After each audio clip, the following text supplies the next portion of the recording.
শীতকাল আমার পছন্দ না, কিন্তু একটা কারণে আবার শীতকাল আমার ভালো লাগে, আর সেটা হচ্ছে শীতকালে প্রচুর পরিমাণে সবজি পাওয়া যায়। আর শীতকালীন সব ধরনের সবজি আমার পছন্দ, যেমন সিম, ফুলকপি, বাঁধাকপি, মানে সব ধরনের সবজি আমি খাই মোটামুটি। আগে তো আমি শাকসবজি একদমই পছন্দ করতাম না, মানে একদম আমার বিরক্ত লাগতো শাকসবজি। এখন অবশ্য একটু একটু খাওয়া শিখছি। শাক তো একেবারেই খাই না, কিন্তু সবজি মোটামুটি ভালোই খাইতে পারি এখন। বিশেষ করে শীতকালীন সবজি, আর শীতকালীন সবজি দিয়ে সকালবেলা যে একটা খিচুড়ি রান্না করা হয়, সবজির খিচুড়ি, ওইটা কিন্তু আমার কাছে অনেক বেশি ভালো লাগে। যদিও এখন পর্যন্ত আমি নিজের হাতে রান্না করিনি, শীত এসে পড়েছে, অনেক দিন হয়ে গেছে এবং চলে যাচ্ছে বলতে ফেব্রুয়ারি মাসে তো শীত কমেই যাবে, মার্চে তো একদম শীত থাকবেই না। আর আমি এখনও সকালবেলা সেই সবজির খিচুড়িটা রান্না করিনি। তবে ইনশাল্লাহ আমি এটা রান্না করব, কারণ এই সবজির খিচুড়িটা, আমার হাতের এই সবজির খিচুড়িটা কিন্তু অনেক বেশি মজা হয় এবং সবাই অনেক বেশি প্রশংসা করে, এবং আমার নিজের কাছেও এটা অনেক বেশি ভালো লাগে।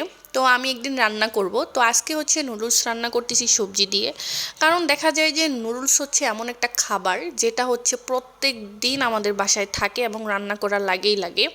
মানে এটা হচ্ছে ভাতের বিকল্প, কারণ দেখা যায় যে সব সময় তো আর ভাত খেতে ইচ্ছা করে না, তো দেখা যায় সকালবেলা নাস্তা হিসেবে আমি নুডলসটাই রান্না করি বেশিরভাগ সময়। আর আপনারা যদি আমার ভিডিওসগুলো দেখে থাকেন তাহলে দেখবেন যে বেশিরভাগ সময় হচ্ছে আমার নুডলস রান্না করার ভিডিও, বিশেষ করে সকালবেলা।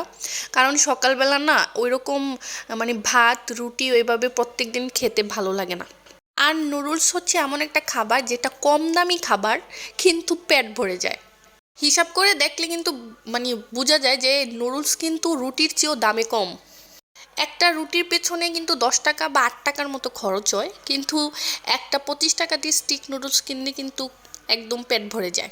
ইভেন দুইজন শেয়ার করে খাওয়া যায়। তো আমি মনে করি কম দামের মধ্যে এটা খুবই ভালো একটা খাবার যে পেট ভরে যায়। যদিও হচ্ছে রুটির মতো নুডলস এতটা হেলদি না, কারণ নুডলসের সাথে দেওয়া যে টেস্টি সল্ট বা হচ্ছে যে মশলাটা দেওয়া হয়, ওইটা অবশ্য স্বাস্থ্যের জন্য ভালো নয়। তো যাই হোক, অনেক জ্ঞান দিয়ে ফেলছি, এত জ্ঞান দেওয়ার তো দরকার নেই, তারপরও দিয়ে ফেলছি, আই এম এক্সট্রিমলি সরি।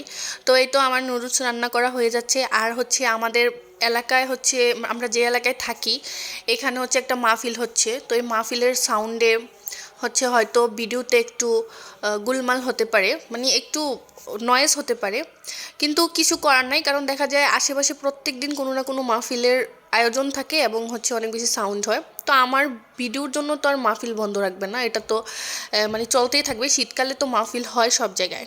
আর শীতকালে কিন্তু এই জিনিসটা আমার অনেক বেশি ভালো লাগে যে শীতকালে মাহফিল হয়। আর যদি কোনো মাহফিলের কাজ মানে মাহফিল থেকে যদি তাবারুক আনতে পারি বা কেউ বাসায় এসে দিয়ে যায়, তাহলে তো আরও বেশি খুশি লাগে, কারণ মাহফিলের তাবারুক আমার অনেক বেশি পছন্দ। তো যাই হোক গাইজ, দেখুন নুডলস রান্না করার পর জানালার পাশে নেওয়ার পর এক রকমের রং ধারণ করলো, জানালার পাশ থেকে নিয়ে আসার পর আরেক রকমের রং ধারণ করলো। এতেই বোঝা যায় যে সূর্যের আলো আসলে একটা জিনিসকে কত সুন্দর করে ফুটিয়ে তোলে।